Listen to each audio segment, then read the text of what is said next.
Olá, seja bem-vindo ao canal Eu Lendo. Se inscreva já para ficar por dentro dos próximos títulos e boa leitura. Eutituba, parte 2, capítulo 8. Benjamin Cohen da Azevedo, o judeu que acabara de me comprar, tinha perdido a mulher e as filhas mais novas numa epidemia de coqueluche. Ainda lhe restavam 5 meninas e 4 meninos, para os quais ele necessitava com urgência de uma mão feminina.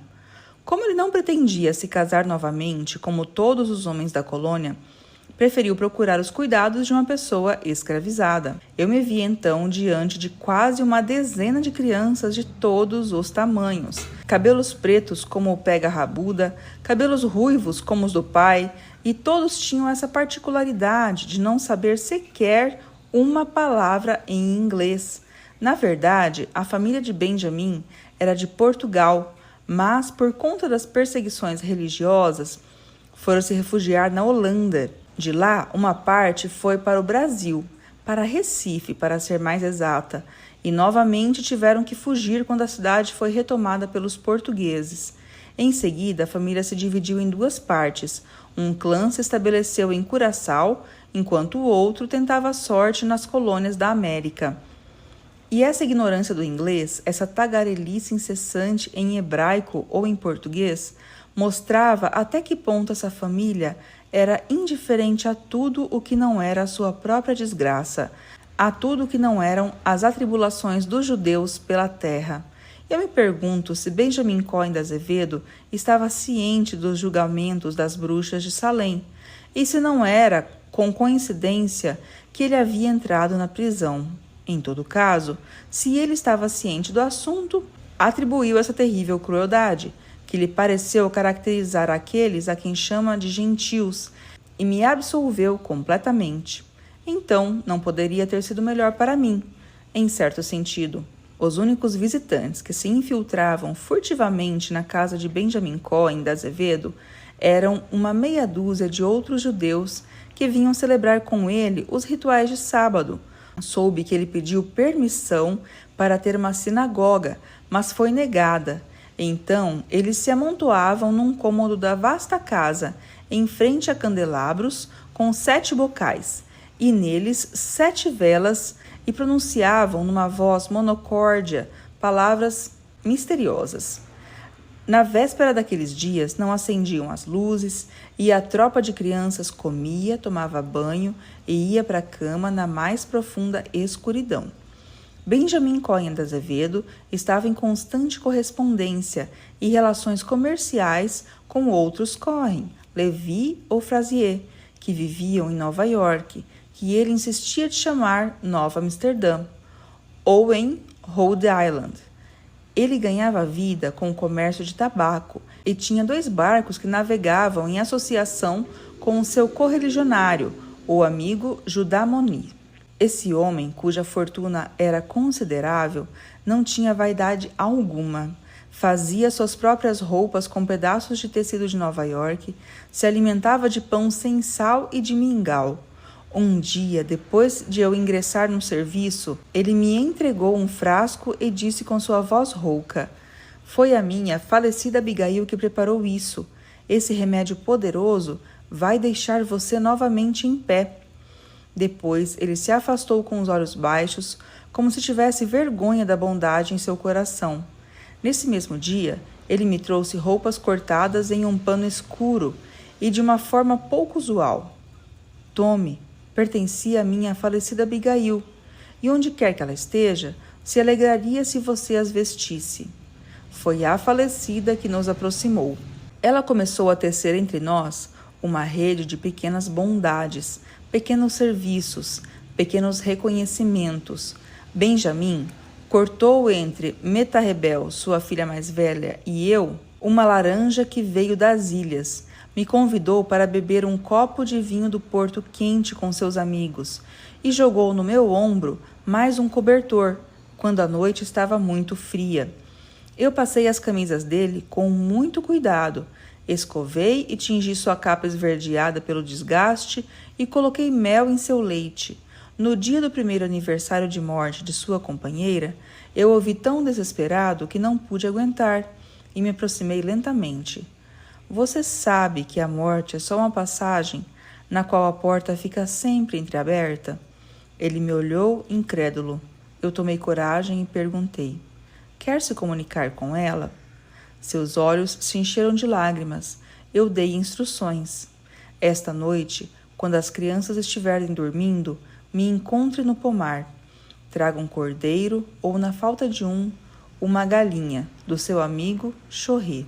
Confesso que, ao mesmo tempo, apesar da minha aparente confiança, não tinha certeza de nada. Fazia tanto tempo que eu não praticava minha arte.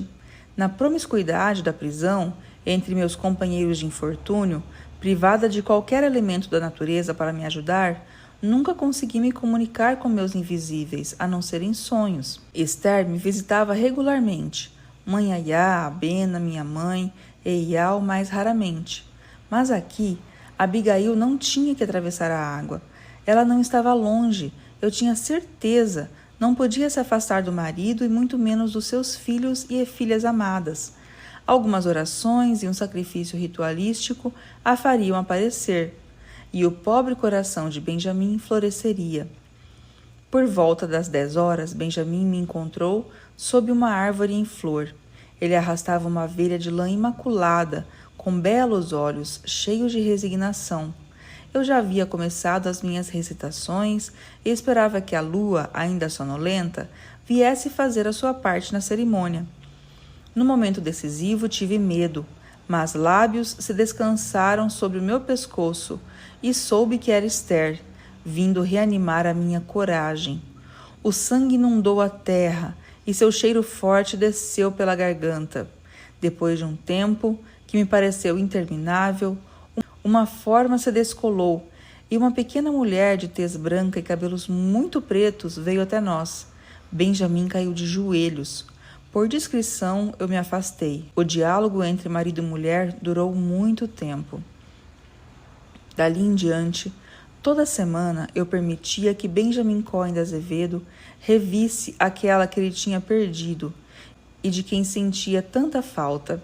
Isso acontecia geralmente na noite de domingo, quando os últimos domingos que vinham trocar notícias sobre os judeus espalhados pelo mundo iam embora depois de ler um verso do livro sagrado.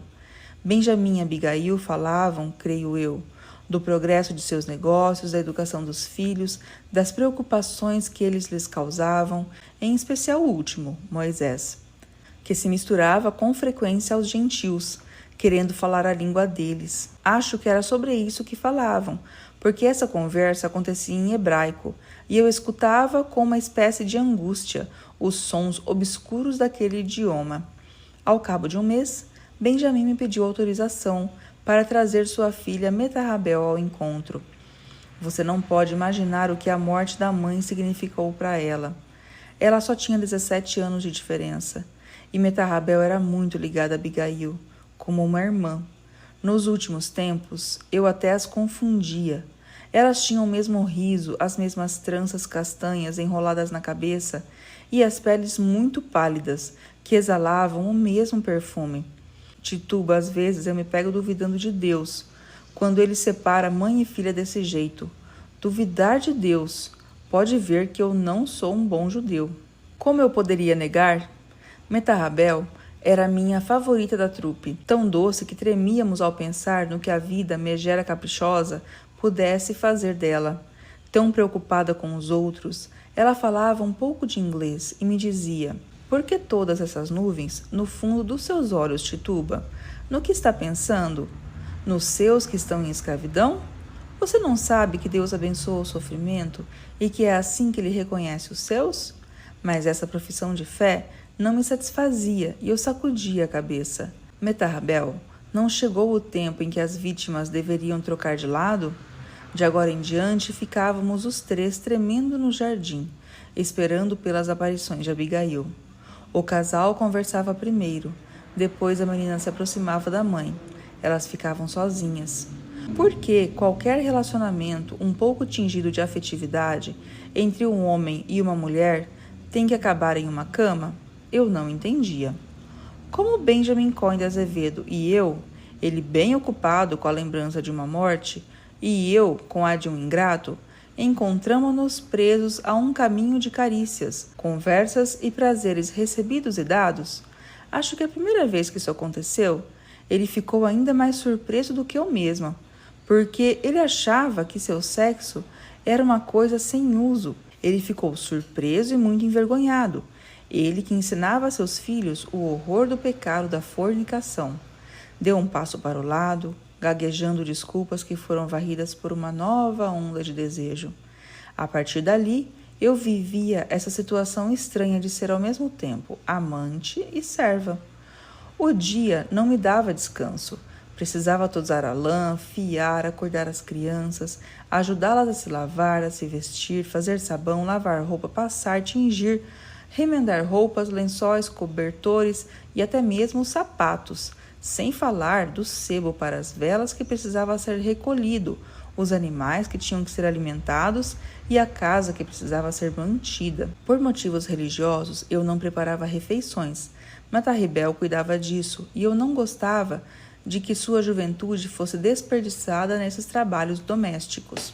À noite, Benjamin Cohen de Azevedo vinha até o quartinho precário onde eu dormia em uma cama com os pés de cobre. Devo confessar que, quando ele se despia e eu via seu corpo seboso e vacilante, não podia deixar de pensar no corpo musculoso e escuro de John Ingen. Uma bola de dor subiu pela minha garganta e lutei para abafar meus soluços, mas isso não durou. E com meu amante falso também me deixava levar à deriva pelo mar das delícias.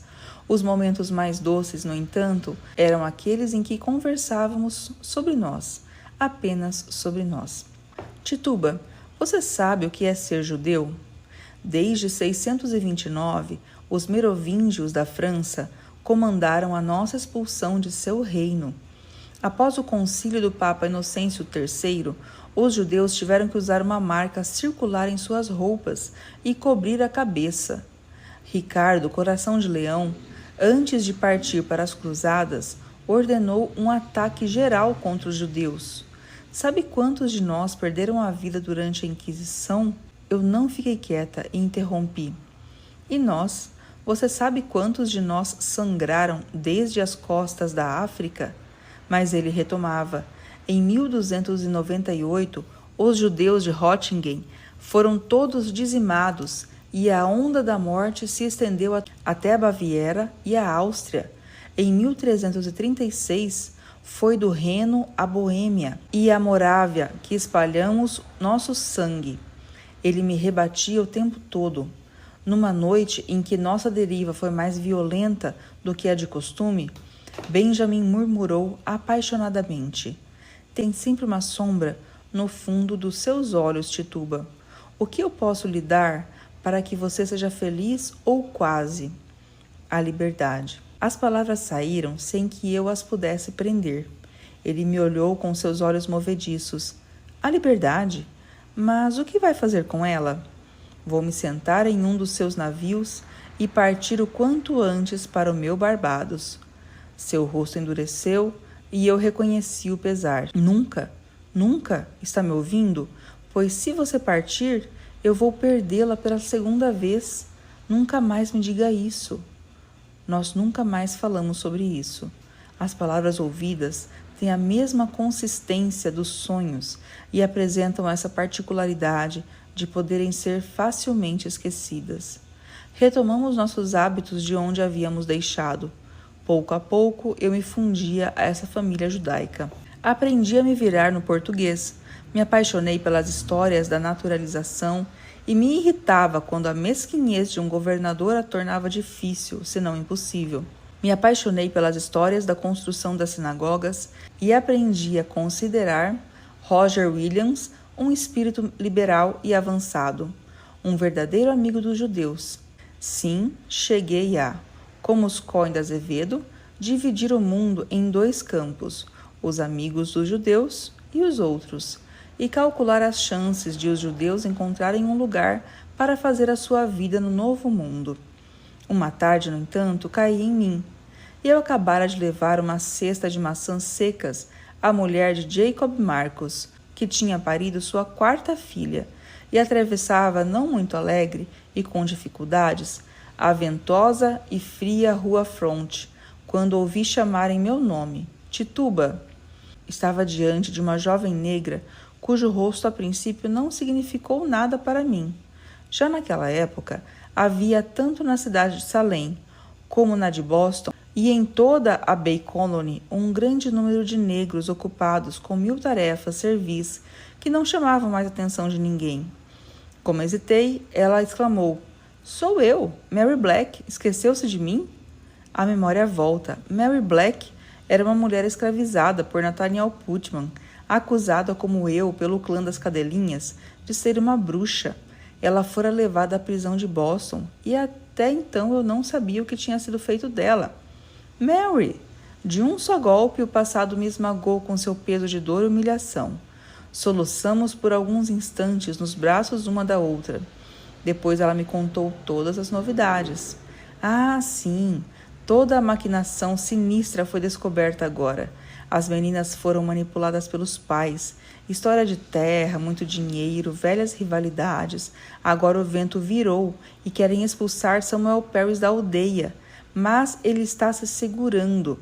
Está pedindo os salários atrasados, a lenha que nunca lhe foi entregue. Você sabia que a esposa dele teve um filho? Eu não quis ouvir nem mais uma palavra e interrompi. E você, o que tem feito? Ela deu de ombros. Eu ainda estou lá na casa de Nathaniel Putnam. Ele me trouxe de volta depois do perdão do governador Phipps. Ele está zangado com o primo Thomas. Você sabe que o Dr. Griggs agora diz que Mary Putnam e a filha Anne não andavam bem da cabeça? Tarde demais, tarde demais. A verdade sempre chega tarde demais, porque ela anda mais devagar do que a mentira. Ela vai sempre lenta, a verdade. Uma pergunta me queimava os lábios, mas eu tentava não fazê-la. No fim, não pude me conter. E John Indian, o que aconteceu com ele? Ela hesitou e repetiu a pergunta com mais força. Ela disse brevemente: ele não mora mais na aldeia. Fiquei estupefata. E para onde ele foi? Topsfield. Topsfield. Eu peguei a pobre Mary pelos braços, sem me dar conta de que meus dedos afundavam em sua carne inocente. Mary, pelo amor de Deus, me diga com quem? O que ele faz em Topsfield? Ela se resignou a me olhar no rosto. Você se lembra da senhora Sarah Porter? Não mais do que as outras. Uma infeliz que não erguia os olhos do seu livro e preces de igreja. Bem, ele começou a trabalhar para ela e quando o marido dela morreu, caindo de um telhado, ele foi para a cama dela.